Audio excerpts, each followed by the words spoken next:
Mesdames et messieurs, bonsoir et merci à vous de nous rejoindre pour cette nouvelle édition. Voici les titres. Le parti RPP a organisé ce matin la deuxième édition des rencontres citoyennes au Palais du Peuple.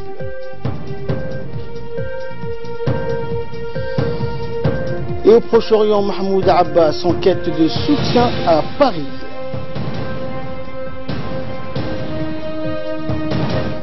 Bonsoir à tous. Nous vous le disions en début de cette édition, la première formation politique du pays a tenu ce matin la deuxième édition de ces rencontres citoyennes. L'événement a eu lieu au Palais du Peuple. Cette rencontre citoyenne a vu la participation du Premier ministre et vice-président du parti RPP, Abdelkader Kamel Mohamed, du secrétaire général du parti, Ilyas Moussa Daoualé, des nombreux partisans, des membres du gouvernement, et l'atmosphère donc de grand jour régnait chez les leaders, militants et sympathisants du RPP. C'était également l'occasion pour le parti donc de nouer un débat constructif avec les hommes et femmes représentatifs de toutes les couches sociales, ainsi universitaires, ouvriers, médecins, jeunes diplômés intellectuels, hommes d'affaires, enseignants sont appelés donc à réfléchir sur les différents défis socio-économiques qui se posent à notre horizon commun. Les uns et les autres donc confronteront ainsi leur point de vue autour des conditions de construction d'une communauté de destin.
Et c'était donc tout à l'honneur du parti RPP donc, qui entend par ce billet donc vulgariser ses idéaux fondateurs auprès du grand public et donc de susciter de nombreuses adhésions. Djibouti, donc nos valeurs et notre rôle dans un contexte de bouleversement géopolitique et géostratégique régional et international. Et par la suite, donc, le vice-président du parti, Abdelkader Kamel, et le secrétaire général, Ilyas Moussa Daoualé, se sont succédés donc au pupitre. Et dans son intervention, donc prenant cette occasion, le secrétaire général du parti RPP, Ilyas Moussa Daoualé, donc s'est exprimé en ce terme. Nous allons célébrer l'anniversaire de notre parti, a-t-il indiqué. Je voudrais tout d'abord que l'on sache que notre parti va fêter bientôt ses 40 ans d'existence. 40 ans donc, c'est l'âge requis pour une maturité politique d'une formation comme la nôtre. 40 ans d'efforts que nos anciens donc ont menés à bien. Nous leur devons notre reconnaissance. Il appartient à nous tous donc de continuer dans ce sens, autrement dit la politique de paix qui a été toujours et demeurera au centre de nos idéaux politiques. Vous savez, a-t-il poursuivi, que le président du parti, Ismaël Omar Guelleh, a toujours prôné la paix et l'entente, conditions sans lesquelles il ne peut y avoir de développement durable. Cela peut se vérifier notamment au vu de la situation de certains pays souverains, bien avant nous et bien nantis par la nature, que ce soit pour leur minerai ou pour la fertilité de leur sol, et que pourtant nous avons réussi à dévancer malgré nos maigres richesses naturelles et l'aridité de nos sols. C'est pour vous dire que la situation de chaque pays dépend de la politique de leurs dirigeants et de leur sagesse à œuvrer dans les intérêts de leur peuple. La récente rencontre du président de la République avec son homologue érythréen se place dans cette optique qui est de donner toujours une chance à la paix, quels que soient les défis. Cette rencontre illustre une fois de plus, si besoin est, que la paix reste l'épine dorsale de la politique du président de la République et président du parti, Ismaël Omar Guelleh. laftabar weyn haddaba madaxweynuhu iyo jamhuuriyadda Djibouti ba dhismaha deganaanshaha Et à présent, je vous propose de suivre l'allocution du vice-président du parti RPP, Abdelkader Kamel Mohamed. Donc engagé vers une voie qui est cet idéal qui est fixé par le parti, par le comité exécutif et par les militants de base, et qu'on doit aller vers un objectif qui a été fixé. Cet objectif, c'est quoi? C'est le développement, c'est la sécurité et c'est le bien-être social de sa population. Je voudrais aussi faire un petit point sur ce que tout à l'heure disait mon camarade secrétaire général du parti en ce qui concerne l'opposition virtuelle qui est sur Internet.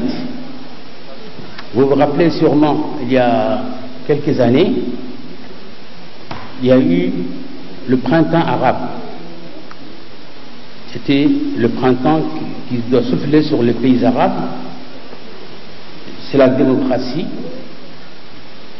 Et on nous a prédit, nous aussi, la République de Djibouti doit suivre ce chemin qui est en réalité quoi? Un chemin de la destruction des États. Un chemin où les populations sont actuellement dans le désarroi. Et c'est malheureux aujourd'hui que Djibouti, avec un leadership clairvoyant, a dit non à cette forme de démocratie, à cette forme de destruction qui est notre camarade président, le chef de l'État Ismaël Omar Guelleh.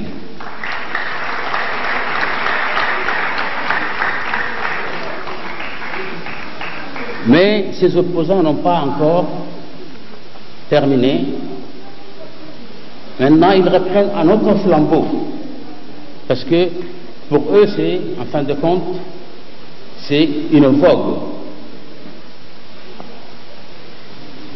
La Corne de l'Afrique a vu un certain nombre de réalisations, pas de réalisations, plutôt des bouleversements politiques, notamment en Éthiopie. Et ils ont dit que Djibouti ne doit pas rester en dehors. Et ce qui est malheureux, je me rappelle à l'époque quand il y a eu le conflit en 2010, certains mouvements ont demandé carrément au président Issef Afwerki d'envahir le pays, d'envahir la République de Djibouti pour les installer eux sur le pouvoir. Ils ont dit on n'a jamais dit ça. Ils disent carrément c'est la République de Djibouti qui a provoqué l'Érythrée pour la guerre. C'est la République de Djibouti qui a eu tort d'engager la guerre contre l'Érythrée. Alors que nous sommes un pays qui était paisible, malgré les problèmes qu'il y avait dans la région à l'époque, nous avons tout fait pour rester à l'écart de ce conflit. Et plusieurs militants, sympathisants et partisans du parti RPP ont pris part donc à cette rencontre citoyenne ce matin au Palais du Peuple. Plusieurs membres du gouvernement également. Écoutons l'un d'entre eux, le ministre de l'Enseignement supérieur et de la Recherche, Dr Nabil Mohamed Ahmed. Je voudrais d'abord, bien sûr, féliciter les organisateurs pour cette deuxième édition. Cette deuxième édition est très importante dans la mesure où on parle aujourd'hui de la citoyenneté des Djiboutiens qu'on souhaiterait avoir dans notre pays. Elle correspond à ce que le président de la République, lors de sa campagne, Djibouti avant tout. Or, pour faire Djibouti avant tout, il faut faire un citoyen qui pense à Djibouti avant tout. Et dans ce cadre-là, nous devons également revenir à notre histoire, comment notre pays a pu se construire, a pu se faire, comment à travers la vision de deux présidents, nous avons axé toute notre politique et tous nos efforts et tout notre engagement sur la paix. Et aujourd'hui, le monde entier témoigne pour Djibouti que c'est un pays de paix, et il ne peut avoir de développement sans paix. Encore fallait-il que, à travers les débats qu'il y a aujourd'hui, que nos compatriotes comprennent l'importance de cette paix et l'importance de Djibouti dans la région. Et ce n'est pas ne pas s'arrêter là et faire que Djibouti soit un pays aussi, malgré sa taille, un pays qui puisse avoir un poids dans la décision politique et un poids au niveau international. Et je crois que de ce côté-là, nous avons déjà gagné un grand pari. Également dans l'actualité, le président de l'Assemblée nationale, Mohamed Ali Hamad, accompagné de plusieurs de ses pairs arabes, asiatiques et européens, a été reçu hier donc à Bakou par le président de la République d'Azerbaïdjan, Ilham Aliyev, rapporte donc notre agence consoeur, l'ADI. À cette occasion, le président Hamad a transmis au chef de l'État azerbaïdjanais les salutations et les meilleurs vœux de bonheur de son homologue djiboutien, Ismaël Omar Guelleh. Il a exprimé par ailleurs au président Aliyev ses remerciements pour l'honneur et la considération témoignée à son égard depuis son arrivée dans cette belle ville de Bakou, donc le 19 septembre dernier. Le ministre du Commerce a reçu une délégation du COMESA avant d'entamer donc la seconde journée de l'atelier. Le ministre délégué au commerce, Hassan Ahmad Ibrahim, a reçu donc tôt hier la délégation du COMESA. Au cours de cette brève rencontre, la délégation qui avait à sa tête Mme Mekia Reddy a exposé l'objectif principal du projet de nommer 50 millions de femmes ont la parole. Impliquer les femmes entrepreneurs donc dans le tissu économique national afin qu'elles deviennent les acteurs de demain. Le ministre a quant à lui féliciter cette initiative qui, a-t-il dit, donc son ministère ne ménagera aucun effort pour mettre à disposition tous les moyens nécessaires, rappelant au passage que le point focal de ce projet nommé 50 millions de femmes ont la parole sera le ministère du Commerce en République de Djibouti. Et ce communiqué qui nous parvient donc de l'ONEAD qui informe les habitants des quartiers Odan 1 et 2, PK12, Barwaro et Hayablé que l'alimentation en eau sera suspendue dans la journée du dimanche 23 septembre prochain de 8h à 16h en raison des travaux d'entretien du réseau de distribution de ces quartiers. L'ONEAD compte sur la compréhension de son aimable clientèle pour l'inconvénient de cette situation.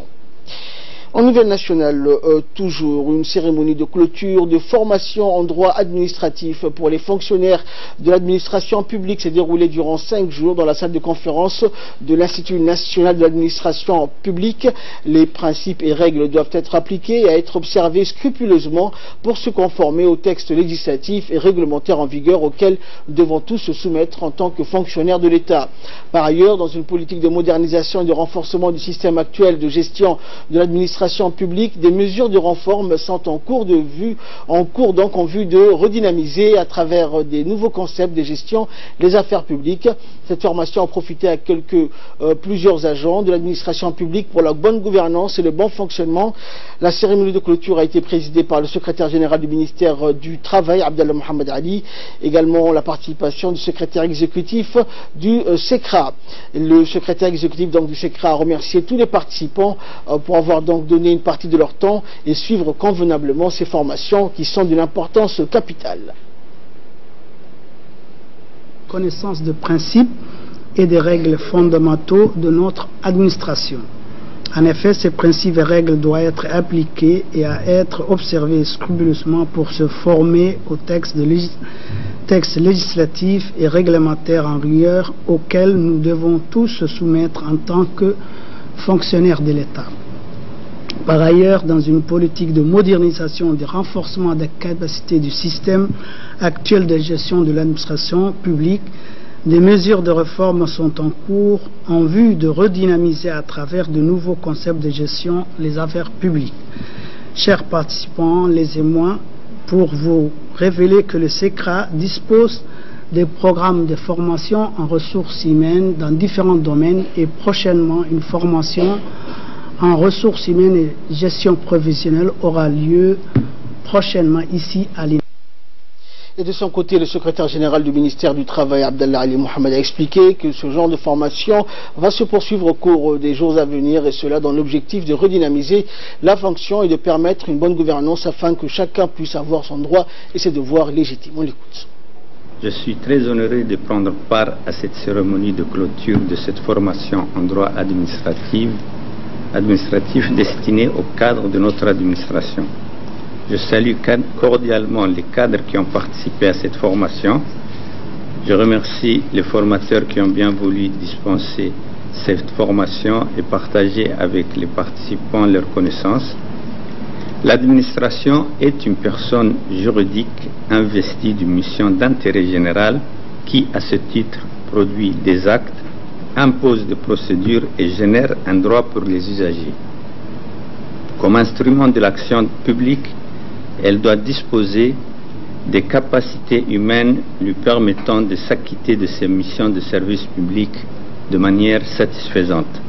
Un des enjeux et défis qui se posent à l'administration est donc la revalorisation du potentiel humain dont elle dispose.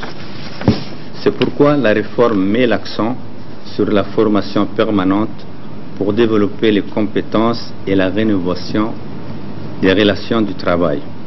Les ressources humaines sont des facteurs essentiels pour faire émerger une administration moderne qui appuie le développement. Les cours qui vous ont été dispensés préparent les fonctionnaires à la pratique du langage administratif à travers l'initiation aux notions, concepts et les fondamentaux de la science administrative, qu'il est utile de connaître pour tout agent qui porte une charge publique de représentation de l'État et soucieux de servir avec professionnalisme. Un appareil administratif structuré et une ressource humaine formée sont les piliers du développement. J'espère que les apprenants vont tirer profit de cette formation. Je leur souhaite plein succès pour leur vie professionnelle qui débute.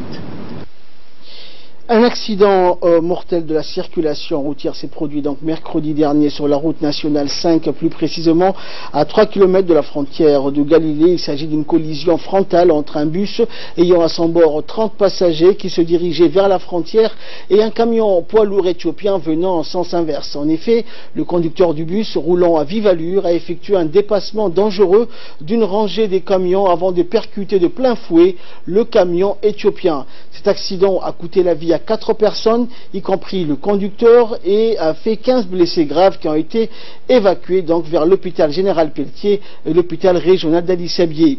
Les opérations de constatation ainsi que la régulation de la circulation ont été assurées par les gendarmes de la brigade d'Ali Sabié. Une fois de plus, la gendarmerie nationale demande aux usagers de la route d'observer strictement la réglementation de la sécurité routière. Sport à présent, sous le patronage du Premier ministre, le secrétariat d'État à la jeunesse et au sport et la Fédération djiboutienne de football informent les présidents des clubs que la finale de la Coupe de Djibouti aura lieu samedi 22 septembre prochain au stade de Gouled. Les deux premières équipes qui vont s'affronter pour cette finale de la Coupe de Djibouti, catégorie donc féminine, sont les forces armées djiboutiennes contre la formation Kartekat à 15h30. Le match suivant, comptant toujours pour la finale côté garçon, va opposer l'Université de Djibouti à la formation Assas Télécom à 16h30, toujours dans la journée du 22 septembre prochain au stade Gouled. Direction Tadjoura à présent, notamment à Balhou, localité donc située à 110 km au nord de Tadjoura, une localité frontalière de circonscription administrative de la région de Dorra. Ce petit village donc qui vivait autrefois en mode de culture nomade caractérisé par la transhumance et le mode d'habitation rurale connaît aujourd'hui une transformation décisive, passé donc de tout cool aux maisons en dur. Les bétails donc ne sont plus leur seule préoccupation pour dire que ce village vivre au même rythme que le milieu urbain. Cette transformation a été possible grâce donc à la volonté du chef de l'État qui s'est rendu donc autrefois dans cette région afin de constater les conditions de vie et d'existence de la communauté rurale. Et grâce au chef de l'État, donc Balhou dispose aujourd'hui de structures éducatives et sanitaires et les corvées d'eau sont atténuées à travers des forages et de nombreuses retenues d'eau.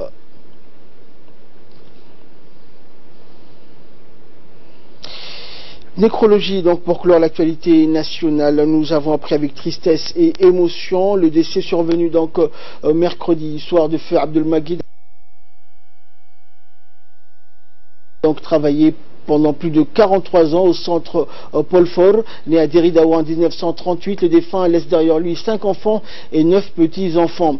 Il a passé toute sa carrière au service du ministère de la Santé et est très connu dans le milieu djiboutien. Nous prions le tout miséricordieux de lui accorder sa miséricorde et son paradis éternel. Inna lillahi wa inna ilayhi raji'un. Et de là, nous passons aux nouvelles du monde avec Samatar Saïd. Bonsoir Samatar. Bonsoir Ahmed, bonsoir à vous. Alors Samatar, un ferry a chaviré donc, dans le sud du lac Victoria, à proximité des côtes tanzaniennes. Pour l'heure, le bilan fait état d'au moins 136 morts dans le naufrage, mais il pourrait encore s'alourdir. Effectivement Ahmed, au moins 136 personnes ont perdu la vie hier dans le naufrage du ferry au sud du lac Victoria.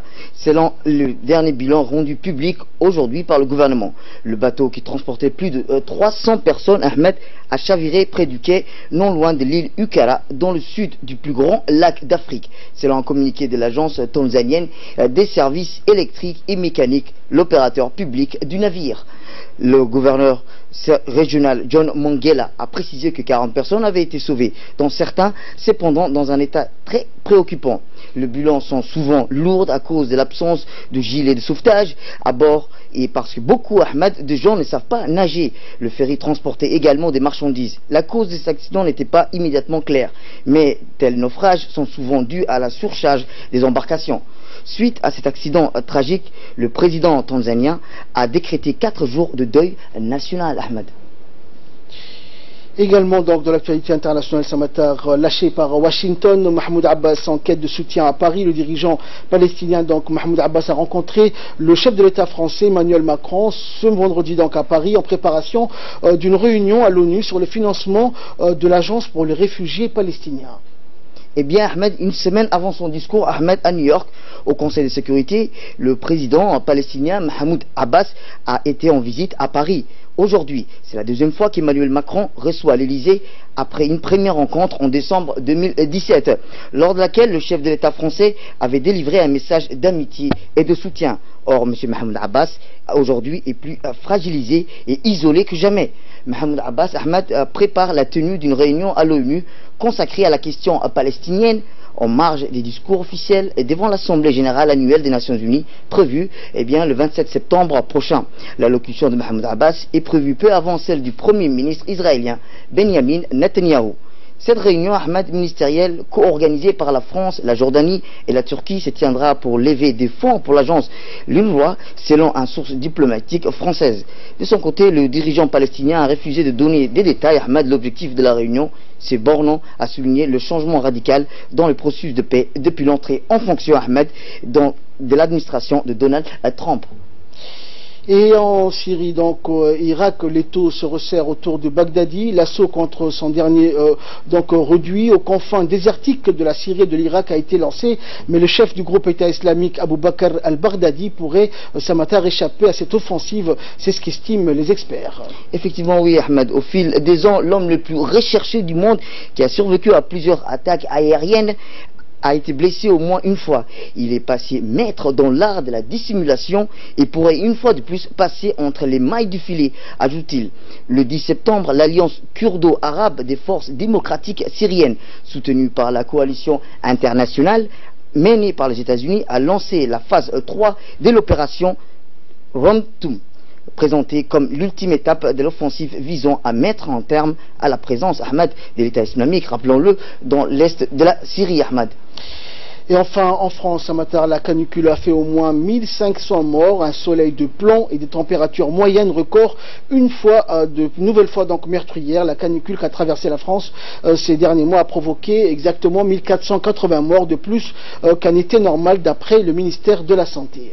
Eh bien oui Ahmed, en comparaison de la canicule de 2003 avait entraîné plus de 15 000 décès supplémentaires à celle de 2006, plus de 2100 décès supplémentaires et celle de 2015 dont les caractéristiques sont comparables à cette année, 1739 décès supplémentaires a précisé le ministère dans un communiqué. Ce qui pousse le ministère de la Santé à qualifier l'impact sanitaire relativement modéré aujourd'hui. L'été 2018 a été le deuxième plus chaud de l'histoire de la France. La température moyenne a dépassé la normale, on peut dire de quasiment à 2 Celsius. Merci Samatar pour toutes ces explications. C'est la fin de ce journal. Merci à vous de nous avoir suivis.